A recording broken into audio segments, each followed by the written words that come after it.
everyone, and welcome to our video lecture about persuasion. So persuasion is one of the most widely studied topics in psychology, and it's so interesting to see how we can change people's attitudes and get them to act in certain ways using a bunch of different, I guess we'll call them tricks, and really they're just different strategies and phenomena. But we're going to recognize the difference between the central and peripheral routes to persuasion. We're going to understand the definition of persuasion as well as understand, I forgot to take out this second learning objective, but I'm not focusing on that, so just ignore that. Understanding some common tricks to persuasion and using this knowledge to help make us less susceptible to unwanted persuasion. So when we talk about persuasion, we're talking about the process by which a message induces a change in beliefs, attitudes, or behaviors. Someone or something is trying to convince you to act in a different way or slightly alter something. We can have well-meaning persuasion. I think sometimes persuasion has a negative kind of connotation, but we have well-meaning persuasion as well as a manipulative type persuasion. So sometimes it can be used for good and sometimes not so good. But well-meaning, education. Y'all are in this class to learn. Hopefully you didn't see that. You come out of my mouth, camera.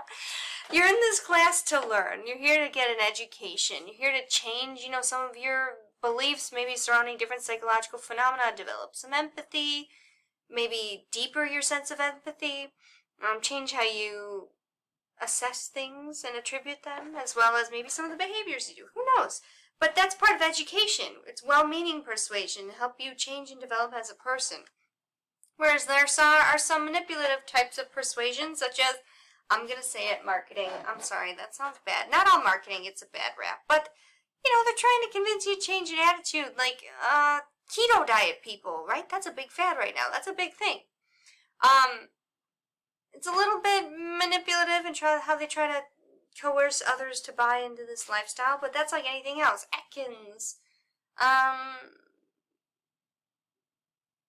Peanut, that weird furniture thing people like. Sometimes they make a culture around their product. Sometimes, it's not exactly mind control, but it is a little bit manipulative. I even think of Disney World, as much as I love it. A little bit manipulative. But it's one of the most studied psychological phenomena because it's so interesting to see how other people can impact our behaviors, our attitudes, and beliefs, something so personal. So whatever the content, we see that there are similarity across these persuasion processes. And we can kind of fit that into this elaboration likelihood model. So as you'll see here, we have a persuasive message. Let's do an example. A persuasive message. Red is the best color. I'm going to use something generic. Now when we use a central, and obviously these can be used for much deeper issues, but I don't want to get too heated on this little video, right? But let's say I'm saying red is the best color, and my class is about how red is the best color. That's my persuasive message. Now, determining which route of persuasion you want to take depends on assessing your audience and what kind of results will follow based on the audience, what kind of tactic you're going to use.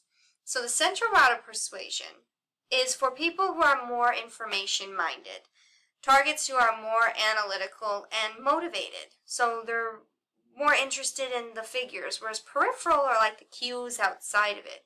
These are people who are not motivated, not analytical, and read off of peripheral cues like how someone presents something, maybe even an accent or how attractive they are. That's how they take in the message. So for a central route, you have to exert more effort because the people have to evaluate their message or will be evaluating their message, and usually two-sided arguments are best for this route to persuasion. So not only presenting your perspective, but presenting the counter perspective to acknowledge that there are things that go against it, and you're going to prove why your perspective is superior by debunking another perspective.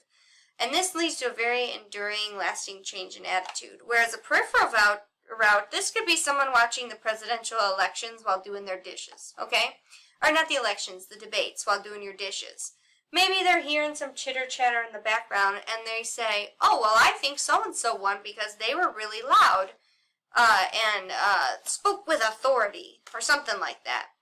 This is very low effort, and they're persuaded by cues outside of the message itself. So they're not really looking at the message, they're looking at keywords, slogans, or phrases. So that's why you have slogans. For the people who don't want to process actual legislation or proposals, you have these sound bites. This is low effort. Usually you only want to present one side of the argument since people aren't thinking about them as analytically when they're in their peripheral kind of zone, and it leads to a temporary change in attitudes, not very enduring. So any persuasive message you can talk about can fit into that kind of framework, and you can decide how you're going to present that topic depending on your audience. It's great. I love this model so much. The triad of trustworthiness. I'm just looking at things that can manipulate how much we trust or are persuaded by something. And we look at authority, likability, and honesty. Usually, if we perceive someone as having these components, their persuasion of us can be much easier. We trust authority figures. Like, if you're in my class and I tell you some information, you're going to trust that I'm giving you accurate information because I have some authority in the subject. Hopefully I have a little bit of likability that influences you as well, and I'm pretty honest, not to brag, but I do feel like in this class I do fit this triad of trust, which may be why, some people haven't tried to counter me as much as they do, even though I encourage them. But, sometimes this triad comes in, and affects how we perceive messages. So perceived authority could be like a presidential figure. Status, power, significance, respect for authorities, and moral virtue. Positions give them access to special information. May not always be legitimate, but we perceive authority in that figure. Honesty, we all know what honesty is to be truth-telling, essentially. Moral dimension of trustworthiness. It's critical to persuasive efforts. We don't want to think someone is lying to us. And likability. We trust people we like. Although Kylie Jenner, with this whole scandal with the makeup artist and the money, a lot of people are, ooh. But generally, people like her. She has a lot of fans. And so when she tells them to eat the gummy bear hair vitamins, they're going to say, hey, I like her, I trust her, I think she does use those hair vitamins. And I don't think it has anything to do with her being a billionaire that she has wonderful hair. I think it's the hair vitamins. And so that likability qualities, they're complex and varied, and, not everyone likes her. But we tend to have that halo effect for physically attractive people. Other tricks of persuasion, I love these so much. Free gifts and reciprocity. This happened to me at Christmas time. People asking for money for donations for organizations will send you something, a free gift. You may have received this. Sometimes it's stickers. Sometimes it used to be those return labels for your envelopes. Because of the free gift they give you, they're hoping you'll feel compelled to give something back, because we don't like the feeling of someone giving us something and us not reciprocating. So they're banking on that to send you something, using that social psychology to get you to donate. Social proof, these are like testimonials. So seeing that everyday people like ourselves engage in these products or use these products is kind of convincing, because then we're not just taking it on a whim. So think of like customer reviews on Amazon. The foot in the door and the door in the face persuasion. Same sides of this, I guess the same coin, but different sides of the same coin, but same ideas. These theories come from people who used to sell things door to door. They ring the doorbell and say, hey, you want to buy this vacuum? And the person at the door would be like, no, I don't. Close the door on them. Well, the salesperson would stick their foot in the door to stop the person from going away. And so the foot in the door technique is when you start small and go high. Whereas door in the face is when you start high and go small. So examples, you can use these. They work. The foot in the door technique would be if someone asks you for $1 one time to get coffee, and then maybe like your best friend 3 months later says, hey, can I borrow $5? And maybe like 3 weeks after that they say, hey, can you drive me to work? They started out with a small task to build that commitment to you and your friendship, and they keep asking for more and more. That is the foot in the door. You're starting out small and you're kind of building, how do I want to say this?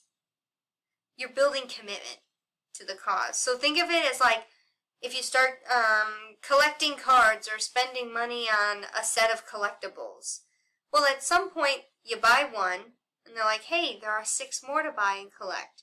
You buy 3, and then they released a 4th one of the same line, and you're like, oh, I've spent a lot of money on this, but I'm already this far in. Let me just finish. That is banking on foot in the door with those collectible type things. Starting small, and you're building up, and at one point you're like, well, crap, I'm already this far lost. Might as well just keep going. Whereas door in the face is when you ask for a request so large that the person says no, and they feel bad, so they'll oblige a smaller request. I did this to my mom one time. I wanted to go paintballing in college, and I didn't have money, so I asked her for $100, full well knowing that it was $35. And she said no to $100, and I said, oh, well, can I get $35 then? And she goes, sure, you can get $35. So I was banking on her feeling bad for denying me money that she would come down to the price it actually was. The That's Not All is adding free gifts and offers to things to make it seem more appealing. Big infomercial tactic. And scarcity and psychological reactance. This is what happened to the toilet paper last year. Scarcity, limited edition, making things seem limited and special. And I remember I was talking to my students about this 2 weeks before it happened in the United States. And I said, did you hear in Australia they're running out of toilet paper because of COVID? That's kind of funny. And then it happened here. Reactance and scarcity. But those are just other tricks to persuasion. And the way we can defend ourselves from them is inoculation. So subjecting the individual to weaker versions of persuasive messages make them less vulnerable later. So doing like partnership, this can work in real life. Partner if you don't want kids to do drugs, like DARE programs kind of thing, right? Inoculating kids and teaching them, having education about drugs, or they used to pair, there was one study where they paired like maybe middle schoolers with a high schooler so that the high schooler can show the middle schooler not to engage in those types of behaviors. You're inoculating the child so that they're less vulnerable later, like a vaccine. Another thing you could do with commercials, like commercials try to sell stuff to kids. You can inoculate them by having them digest the message. Say, what is this commercial trying to sell you? What's going on in the commercial? Those types of things, although we may not have to worry about that much with all this streaming. And accept how vulnerable we are. Sometimes we do, to be forewarned is to be forearmed. So if you're going in to buy a car, arm yourselves with all the tricks they're going to use and all the tips they're going to use. You can Google it. I learned to recognize the danger signs of falling prey to persuasion. There's kind of keywords, and I think once I talked about those tricks, y'all had some examples running through your mind, because I'm sure it's happened to you before, and you're just like, oh, that's what happened? So just know, like, certain environments will call for those certain free things. Like when they say that you're going to get something at one price and say, you know what, I'm going to give you a sale. But really there's no sticker on the item. Say you're buying jewelry and they say, oh, that's $1,000. You say, ooh, I don't think I could do this. And then they come down. Say, oh, no, never mind, it's $500. That is the door in the face. They are using that on you. And so it's just really interesting to see how those different tricks can manipulate us into changing our behaviors that maybe we didn't think we were going to do. So normal and usually adaptive psychological processes lead to some vulnerabilities, based on that triad of trust and how people manipulate us based on the information we have available. There are dangers in mindless thinking. So, metacognitive exercises, checking how we're taking in the things around us, how deeply we are processing them. And I do want to do a side note. Check out that Jonestown documentary I have in your supplemental resources folder. You can see a lot of these applied social psychological concepts and how persuasion, group kind of dynamics, all of these factors come into cult behavior. So check it out if you're interested. Maybe even write a paper on it for extra credit. Email me. Hope y'all have a great week.